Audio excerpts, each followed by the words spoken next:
Systemic capillary blood flow. I like to ask you a question. Does the veins and arteries have the same amount of hematocrit, or is there a difference between the two? There is a difference. Why? What is the phenomena called? Chloride shift is the phenomena. Basically in the venous blood there is a lot of binding of the bicarbonate to the hemoglobin.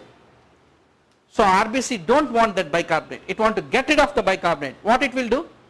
To get rid of the bicarbonate, it will be taking the chloride in exchange for it, which is called the chloride shift.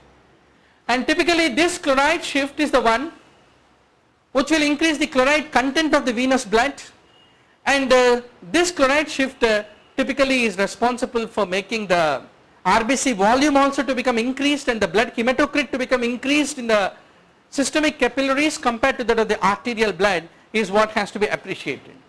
So there is a reason, doctor, increased hematocrit is very much a true statement. Then what do you mean by oxygen dissociation curve to left?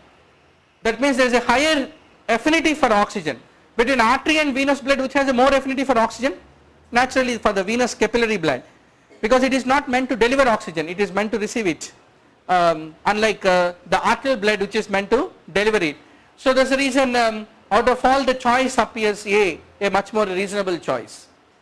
Now cerebral metabolic rate typically is increased by which agents? How about the fluorines? Halothane, desflurane, seroflurane, isoflurane, they all will cause a decrease of the cerebral metabolic rate, not increase, hence they are very much helpful. But the ketamine is the one which is notorious to increase the blood flow and also the cerebral metabolic rate and rising the intracranial tension. There are all the problems with the ketamine. Cardiac oxygen consumption, what is the property on which it is dependent upon? Basically doubling the heart rate will double the myocardial oxygen demand also, almost directly proportionally they both are related. Now the question is, how about the heart rate and how about the stroke volume and the mean arterial pressure, how are they related with the oxygen demand of the myocardium? Why is it important? Definitely as a cardiologist in ICCU you must be worried which drug will cause rise of myocardial oxygen demand, which saline fluid can cause oxygen demand to increase, which emotion can cause. So you have to become very oxygen demand sensitive cardiologist basically. So let us talk about it. So increasing the preload and the ventricular end-diastolic volume can increase the MVO2, myocardial oxygen demand, following the Laplace relationship, because increased end-diastolic volume will increase the amount of the tension and stretch, and that is the main reason that there is an oxygen demand increase. Whereas if you take the heart rate, inotropic state of the heart, and which are the factors that increase the myocardial oxygen demand, versus stroke volume, which also can increase the myocardial oxygen demand. Stroke volume increases but not really that directly proportional relationship. It has not that much of influence as much the heart rate is having upon the rise of the myocardial oxygen demand. That's the reason heart rate stands as a much more important factor than that of even the stroke volume in increasing the cardiac oxygen consumption and oxygen demand is what need to be basically remembered. Micro and macronodular cirrhosis. Ideally we should not do a wrong of this question because it is a traditional small MCQ exam going students question this is. So biliary cirrhosis classically here, the liver shows the presence of a micronodular formation. So it is a cause for it. Then how about the macronodular? If I ask you a question, most common cause for micronodular cirrhosis, what is your answer? Alcohol. Most common cause for the macronodular cirrhosis? Post hepatitis, viral hepatitis causes macronodular, most common cause. Of course at a point of time alcohol can cause both micro and also macro, but for micro as such, most common cause is alcohol is the implicated cause for micronodular cirrhosis. So viral hepatitis is most common cause. Tell me other causes of macronodular, doctor. Wilson's disease, alpha-1 antitrypsin deficiency also classical causes of the macronodular cirrhosis. You can see here how a macronodular cirrhosis lead to an abundant amount of nodules which are more than 3 millimeters in size is classically called macro. So it is the 3 which is the figure which is the standing point here. Then regenerative nodules less than 3 is called as micro, and chronic alcoholism is the most common cause, and initially the manifestation of micronodular cirrhosis can be the fatty change of the liver, which also is a precursor for the micronodular cirrhosis. And what are the other causes for this kind of micronodular cirrhosis? Wilson's disease, primary biliary cirrhosis, hemochromatosis. Of course, hemochromatosis also at a later point of time can cause both micro and macro. Okay, so you are sure about the causes of micro and macronodular cirrhosis. So I like to once more reiterate the point that questions like will preload cause, stroke volume cause, which will cause what you call directly proportional oxygen demand, they are all guesswork. See, they are all not prepare and go and answer kind of questions. So what at least my experience is, around 70% of people will be good until a point of time. Beyond that also, what matters is that ability to apply the thought in the exam. So go to the exam with an open mind that I am going to take it just like your OPD or a casualty posting. Will the patient will come with a label? I am having what you call congenital heart block Bolke patient will come? No. You guess it, you examine it and you apply the thought and possibly this could be, that's how you guess. You will enjoy the exam much more with that. But at the same time you should not do mistakes in traditional questions, micro, macro. No, will Wilson cause, that cause, this cause, no one can help it because we have to remember such lists. That's what I like to impress to you. Phenytoin, what is true about it? All of you know it induces the enzymes, not much a big deal about it. It is also highly protein bound. Only we have to talk about zero order, first order and second order kinetics. Before that, what should be the loading dose of the phenytoin, doctor? All of us in clinical practice need to talk about it. 18 milligram per kg. So you have a 50 kg individual, how much phenytoin you give? In the casualty, 18 into 50 is somewhere around 900 milligrams. 1000 milligrams of phenytoin will be there. You give a loading dose and then talk what could be the cause for the seizure, right? And the rate of the drip should not be faster than 50 milligrams per minute. And you must be careful in putting the IV line because it can lead to necrosis and sloughing of the skin if it happen to extravasate. It's called the purple glove syndrome. Now let us talk about its kinetics. It shows a non-linear elimination kinetics classically. What is the meaning of it? Suppose if there is a low dose of the phenytoin, typically it follows the first order kinetics. If there is a higher dose of it, then it follows the zero order kinetics. But before that, what is the zero order kinetics? Zero, first and second order depends upon, if you give a drug, how is its half-life? Is the half-life is same at all levels of drug concentration and time, or is the half-life is changing over a period of time and depending upon the drug concentration? That is the difference between zero, first and second order. In zero order reactions, typically the half-life will decrease as the concentration is decreasing. That means at lower concentration, half-life of drug becomes smaller. Within a lesser time only it got divided into 50%. Whereas at higher concentration to have a longer half-life, that is called zero order reaction. Whereas the first order reaction means the length of the half-life typically remains constant, like a true academician student. First year to final year, he knows only library, book, reading room and room. Nothing else he knows. It is first order type. Second order is the length of the half-life will increase with the decreasing concentration. Some people start slow in the initial part of MBBS. Anatomy failed twice, physiology thrice, and then finally medicine gold medal. So that is a length of half-life will increase with decreasing concentration. So basically, doctor, phenytoin follows both first order and zero order. At higher concentration it behaves with zero order, and lower concentration it behaves in a first order kinetics. That means if the concentration is low, then its half-life is not affected by the level of drug concentration. But if the drug concentrations are higher, then the half-life will depend upon what is the drug concentration. That is a typical feature of the phenytoin, is what need to be fundamentally remembered. Phenytoin is a highly protein bound drug, as all of you know very well. So what is wrong about these options? Zero order is found at high concentration, not at low concentration, and low dose is what I like to emphasize. 5-HT3 antagonists, all of you know, are used as the antiemetics. So you have got the various varieties of that. You have got the granisetron, ondansetron, dolasetron. Out of this, the dolasetron is the most recent model which is shown to have the highest amount of affinity compared to its congeners with the 5-HT3. Now, what is the cause of the antiemetic effect of the 5-HT3 antagonist, doctor? Is it CNS, CTZ, or is it also peripheral? Both. The one which has got a higher avidity towards 5-HT3 will have a higher amount of antiemetic efficacy even at a lower dosage of it. That is the advantage of the dolasetron compared to the traditional ondansetron that we commonly use in our clinical practice, 4 milligrams, 8 milligrams, etc. Now, hepatitis B, traditional question. Serology of hepatitis, without that there is no question paper at all. So, hepatitis surface antigen, typically acute and chronic infection, both of them it can be there.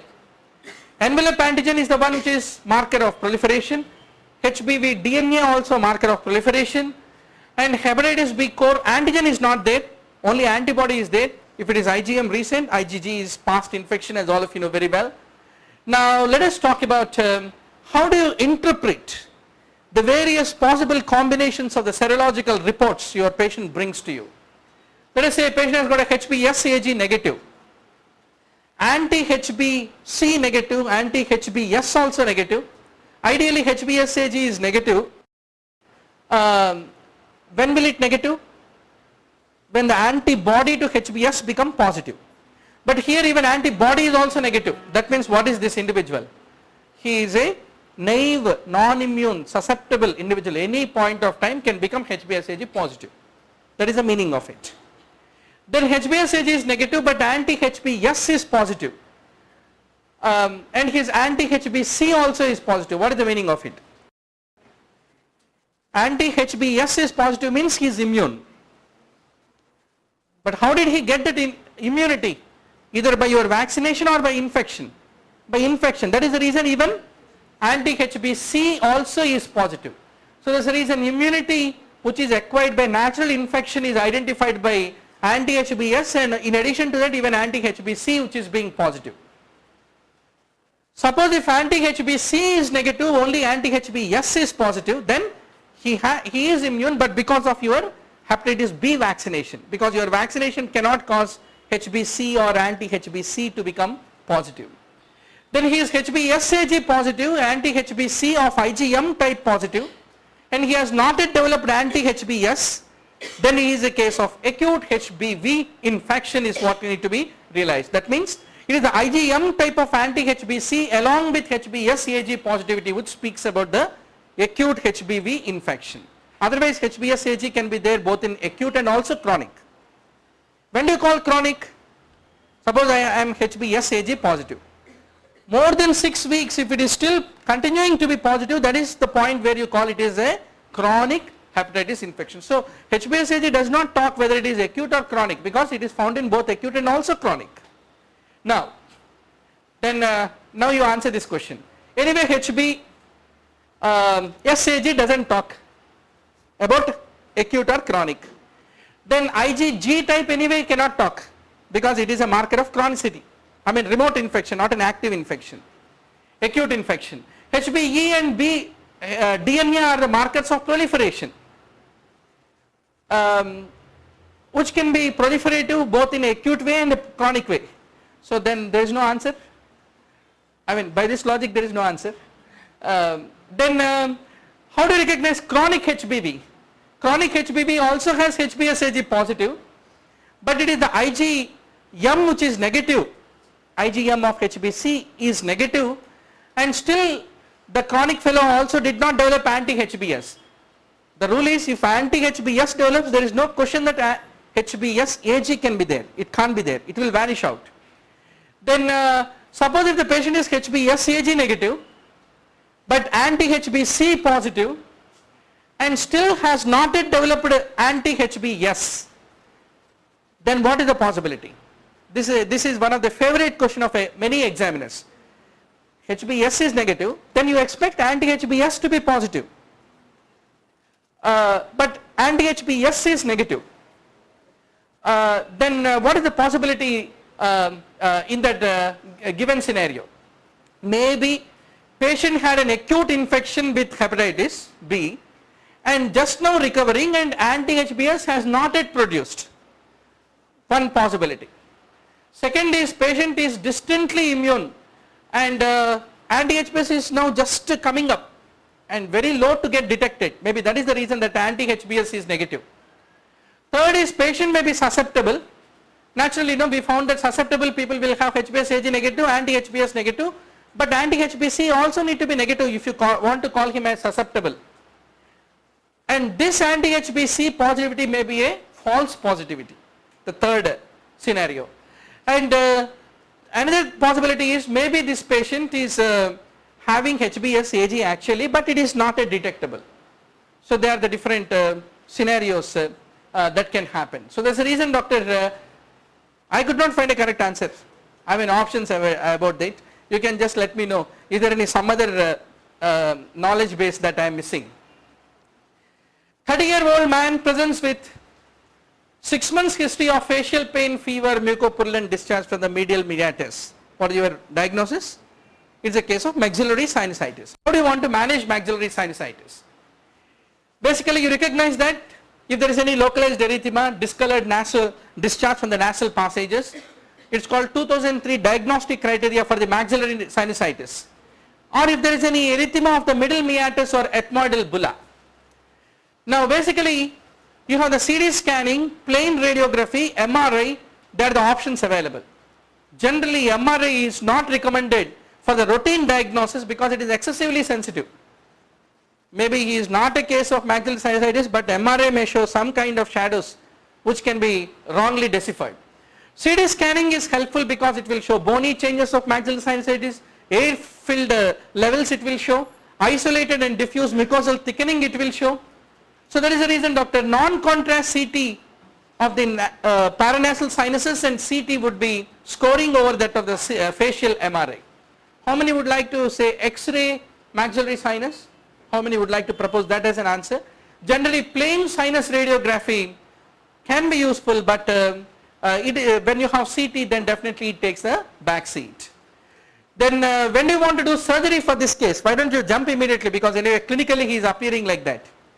But the thing is, before you do the surgery, CT helps you to delineate the anatomy and make a planning as to what is the appropriate route, method and degree of extirpation of the mucosa you have to do, etc., etc. Now tongue muscles basically derive from where? Basically it is the occipital somites which will undergo a migration leading to the development of the tongue muscle. 3-year-old child fever with the cough with lower lobe consolidation, which is not resolving in spite of giving antibiotics, and repeat radiograph once more shows consolidation. What is your diagnosis? Most commonly foreign body aspiration presents with a unresolving consolidation and a recurrent pneumonia. What is the best investigation to identify that foreign body, doctor? Bronchoscopy will score over that of CT or MRI. That's the reason that would be the first option that need to be tried at. This is a fitting moment. Meiosis in spermatogenesis. MD entrance question, or is it 9th class also? I remember that fill up the blanks. We used to have spermatogenesis. When will meiosis, mitosis occur? It remained a confusion throughout the life. Actually, primordial germ cell becomes spermatogonia. In that process, what is happening is only mitosis. Then it undergoes DNA replication, and then primary spermatocyte will come. Primary spermatocyte becomes secondary spermatocyte. During that, meiosis 1 will happen. Then secondary spermatocyte becomes spermatid, then meiosis 2 will happen. Then spermatid fellow will give rise to the great spermatozoa. So that's the reason meiosis occurs when primary spermatocyte becomes the secondary spermatocyte, is what we have to basically remember. Surfactant action is what? To break the surface of the water and decrease the surface tension, and so that it will facilitate the lung expansion. Maternal serum alpha fetoprotein, what is the best time that you want to assess it, doctor? Very traditional question. So it is the second trimester, 14 to 16 weeks. What causes elevation of it? Multiple gestations, neural tube defects, anencephaly, gastroschists like abdominal wall defects, and most important is the error in the calculation of the gestational age and the fetal demise. There are also the other causes for the elevated AFP. whereas the Down syndrome, trisomy 18, diabetes, etc. will cause a low serum AFP. That's the reason the answer becomes overestimation of gestational age also can increase the maternal serum AFP is what need to be basically remembered. Tetralogy of Fallot, classical question. So what is not a very consistent feature of it? All of you know that there is a right ventricular flow obstruction is there, and because the aorta opens its mouth into both left and right ventricle, naturally right ventricle loves to flow into the aorta rather than into the obstructed right ventricular outflow tract. There is a ventricular septal defect is there, and typically there is a overriding of the aorta which is opening its mouth into both right and left ventricles, and there is a right ventricular hypertrophy because the right ventricular outflow obstruction is obstructed. Now, when you say right ventricular flow outflow obstruction, where can that obstruction can be there? There is an infundibulum of the pulmonary conus which can undergo narrowing, which is called infundibular stenosis. That is one way. Second is pulmonary valve can undergo the stenosis. That is second way. Between infundibular stenosis and the pulmonary valve stenosis, which is much more a common type of right ventricular outflow obstruction, doctor, it is commonly the infundibular stenosis rather than the valvular stenosis is what you come across in the case of the TOF is what has to be basically remembered. Now let us talk about linkage analysis, another meningismus question.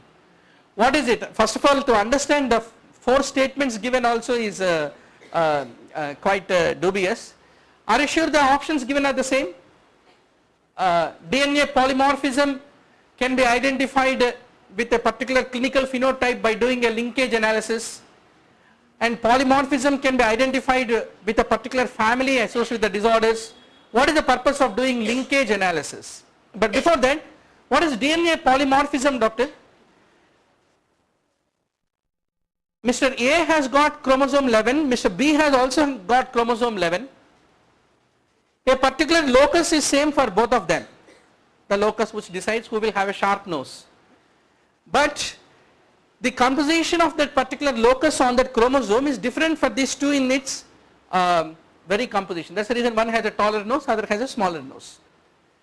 So this kind of variation which happens in a given particular area of the DNA within the same species is basically, and sometimes within the same individual between the two different alleles on the same haploid set of chromosomes is called DNA polymorphism.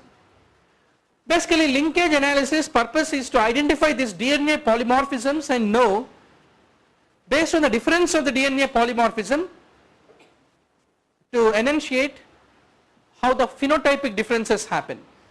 So out of all, I find the closest association with the option A, but still I am not very sure about the remaining three options. Okay, so always what is the rule of tuberculosis? If you don't know the diagnosis, try to place the first possibility as a tuberculosis in this part of the country. So by the tuberculosis law, we place A as answer, but it may not be also. Now what is the method of HB estimation? How many answered Winthrop? Winthrop is a method or not a method? Winthrop is for ESR, as all of you know very well. So we can use the spectrophotometry, typically because the optical density of the sign with hemoglobin will be different. Sahel's method is basically hemoglobin is converted to hematine, and you will be looking visually at that color. I think this is the most common method our biochemistry lab technicians will be using in government hospitals. Okay, this would be hemoglobin 6 or 7, looking at sample only. You will be saying make it hematine and then see and tell, at least you will be pleading, right. So Drapkin's method is, typically you will be converting hemoglobin to methemoglobin, then make it to react with cyanide, and then cyan methemoglobin will show 530 nanometers of spectral activity. Based on that you will be doing.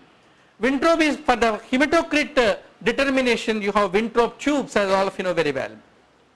In polymerase chain reaction, I think last recent exam question was about DNA polymerase primer and all those things we discussed in the recent 6 months back AIMS entrance, right, AIMS discussion. So what are the set of things we use for polymerase chain reaction? We need one DNA template, we require one primer because it has to read in that and multiply. We require one polymerase because that is essential tool. then you require various nucleotides in order to form the daughter chain, and then we require a buffer solution and divalent cations, magnesium or manganese, but magnesium is more commonly used, and monovalent cations, potassium ion is the one which is being used as a part of the PCR kit, is what we have to basically remember. Pulmonary hypertension can be idiopathic most commonly, young female, shortness of breath, loud P2, palpable P2, then at a point of time right ventricular failure also is there, then you talk about idiopathic pulmonary hypertension, but it can also be secondary. Anything that lead to alveolar hypoxia, normally hypoxia causes vasodilatation or vasoconstriction, doctor? Vasodilatation systemically, but in pulmonary vessels, constriction paradoxically. Hence anything that causes alveolar hypoxia for a prolonged period lead to development of rise of pulmonary vascular resistance, leading to the development of pulmonary hypertension. So chronic obstructive pulmonary disease, sleep apnea, any restrictive lung disorder, interstitial lung disease, high altitude staying, all of them lead to alveolar hypoxia, which lead to pulmonary vasoconstriction, which leads to development of pulmonary hypertension. Any problem with the pulmonary vascular structure, for example SLE, etc., where vasculitis can be there, vaginous, etc. Pulmonary embolism. Similarly, certain drugs like fenfluramine, amphetamines, tryptophan is implicated in development of pulmonary hypertension. Schistosomiasis, sickle cell disease, which increase the viscosity of the blood while flowing in the pulmonary vasculature, can lead to pulmonary hypertension. HIV positive individuals have an entity called HIV pulmonary hypertension. They are all the important secondary causes. Similarly, atrial and ventricular septal defects, which will bring all the left sided blood towards the right side of the heart and increase the right ventricular outflow, leading to the development of pulmonary venous hypertension. And left atrial hypertension, for example mitral stenosis is there, that can lead to pulmonary venous hypertension culminating into pulmonary arterial hypertension and the right heart failure. So you are very sure, doctor, it is not hyper, rather alveolar hypoventilation leading to hypoxia, leading to pulmonary vasoconstriction, which leads to pulmonary hypertension, is what need to be remembered. Clomiphene citrate, I am not sure about the teratogenic ability of the clomiphene, I could not get a literature support, but definitely it can cause multiple pregnancy, it can predispose to ovarian cancer. Why should it cause ovarian cancer, Dr. Clomiphene? Simple drug. One of the concepts of ovarian cancer is, if the ovary is exposed to the toxins, it is predisposed. Every time ovulation occurs, there is a breach in the ovarian epithelium, which will increase the exposure to toxins. So if you induce ovulation by clomiphene, there are more ovaries released. Every time they are released, there are more breaches and more exposure to toxins, hence more predisposition to ovarian cancer. So that's the reason ovarian cancer predisposition is there, multiple pregnancies can happen. It is used in the management of polycystic ovary, not a cause for it, is what has to be remembered. It's an example of a selective estrogen receptor modulator, is what need to be basically remembered. In Asherman syndrome, how do you make the diagnosis? How many feel histosalpingography is wrong? Good. So histosalpingography is also used, and histoscopy is also used, and to know the underlying etiology we can like tuberculosis could be a possibility. So endometrial biopsy and culture is a part of evaluation of CTK in the uterus. That's the reason these three we are sure about. Is there any saline irrigation technology going on in management of adenolysis? I don't think so. Let's go to the next question, doctor. Pancytopenia with a cellular marrow, very interesting question. Why paradox about cellular marrow? Generally pancytopenia means low platelet, neutrophil, RBC low. What do you expect? Production failure. So you expect a acellular marrow. But pancytopenia is there, but marrow is not acellular. That means what? Why then there is a pancytopenia? There is a destruction of the RBC, WBC platelets in the periphery. After their birth is over, they are released into circulation like soldiers. They had been massacred in the blood. Who is doing that? There could be an autoimmune phenomena which can do that. And similarly, there is a phenomena called ineffective erythropoiesis, where at the time of release from the bone marrow, at the time of release they are getting destroyed, though they are produced. It's called ineffective erythropoiesis.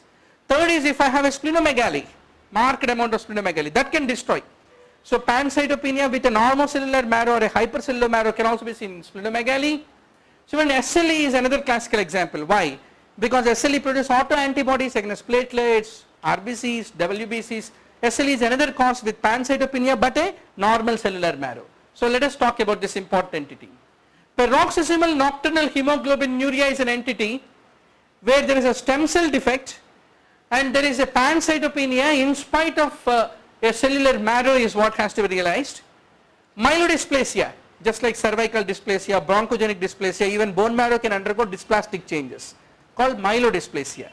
So in this entity also there is a development of a progressive cytopenia will be there, but if you do bone marrow aspiration, classically it will be normocellular or hypercellular.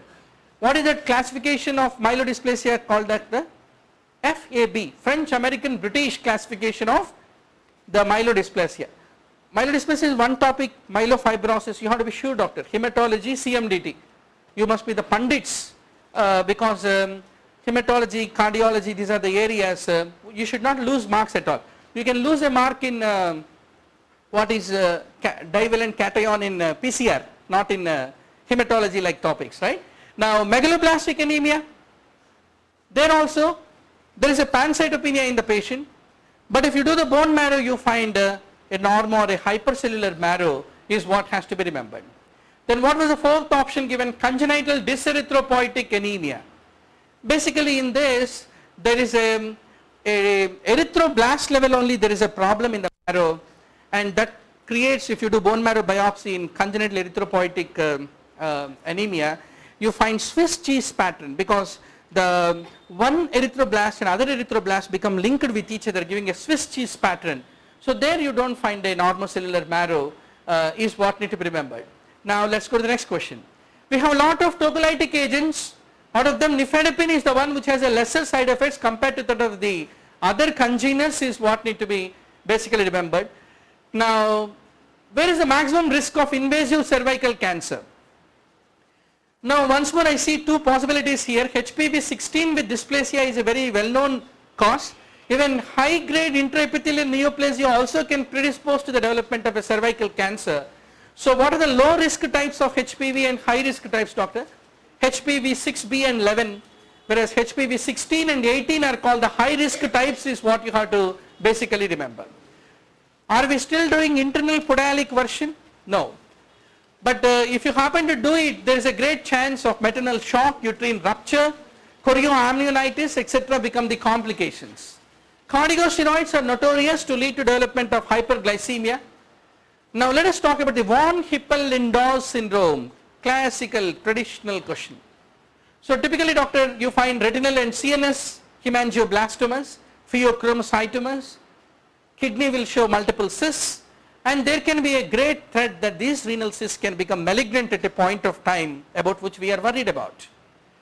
Then there can be endolymphatic sac tumors which can develop in 10% of patients, and they can lead to the development of deafness of varying severity. That's the reason hemangioendothelioma, pheo and endolymphatic sac tumor are very much seen in the case of the von Hippel-Lindau syndrome. Now let us talk about the left renal vein crosses the aorta at what level? Does left renal vein cross aorta normally? There is a actually the paper composer must be an international authority in the retroaortic left renal vein and would have presented lot of case studies. So he thought that let my students know before coming to our department only that I am so eminent in my retroaortic novice and skills. So let us talk anyway about it. This is a typical question. If you answered wrong, nothing to feel about it. So typically doctor, a retroaortic left renal vein, you can see these are the two kidneys, this is the aorta, you can see the renal vein which is crossing the aorta. Left renal vein is typically called the retroaortic left renal vein. Why is it important? It can lead to the varicocele on the left side. If there is a varicocele on the left side, generally what do you expect, doctor? You should always look for any renal cell carcinoma which can cause the compression of the left renal vein from which the left testicular vein is draining, and that is the reason there is a development of a varicocele. A non-malignant cause which also can lead to development of a left varicocele is this entity called the left renal vein which is retroaortic.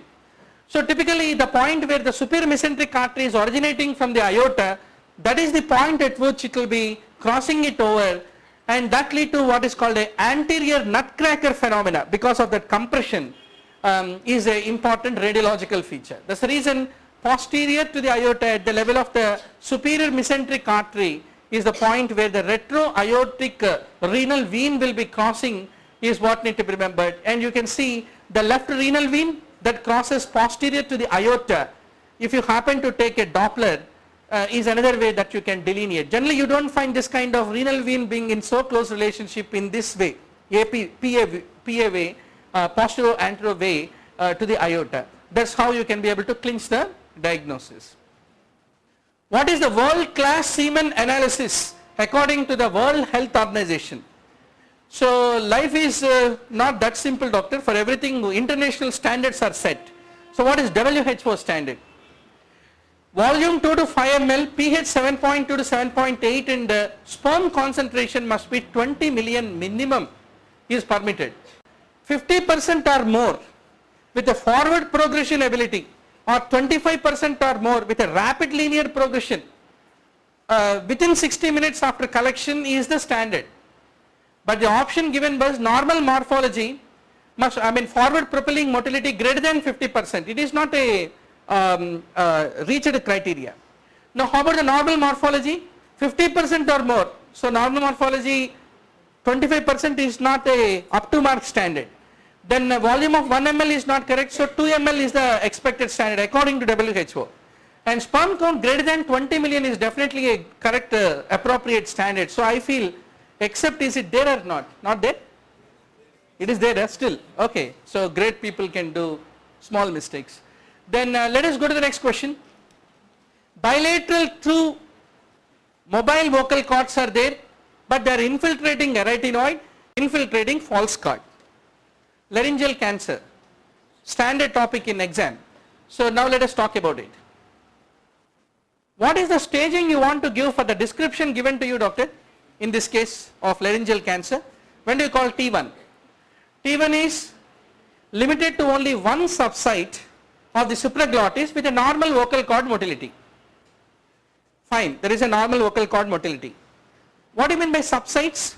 Subsites means false cords, arytenoids, suprahyoid epiglottis, infrahyoid epiglottis, and array epiglottic folds. They are all basically called subsites. Here how many subsites are involved? It is involving false cord, one subsite, and it is also infiltrating arytenoid, so it is involving more than one subsite of the supraglottis, so it comes under the T2 level of the laryngeal carcinoma staging. Now you have 3 to 4 options available. Basically laryngeal cancer, if the patient is having, you want to preserve his voice. Total laryngectomy deprives him of that option. So what are the indications for total laryngectomy and what are the indications for the voice sparing conservative surgeries in laryngeal cancer? Typically if there is a cord fixation, bilateral cord lesion, subglottic extension, supraglottic extension, cartilage invasion, and cervical nodal metastasis, and failed cases of radiotherapy and conservative surgery, they are the indications for total laryngectomy. In this case that would not be the choice over here.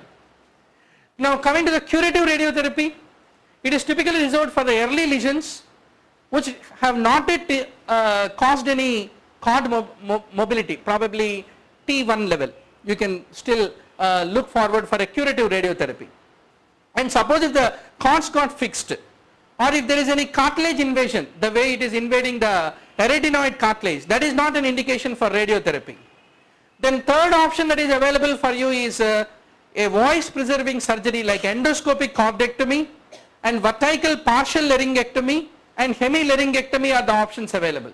Especially this vertical partial laryngectomy is the option to treat the T1, early part of T2 and selected case of the T3. That is the reason the answer in this case would be the vertical hemilaryngectomy is what I like to once more reiterate.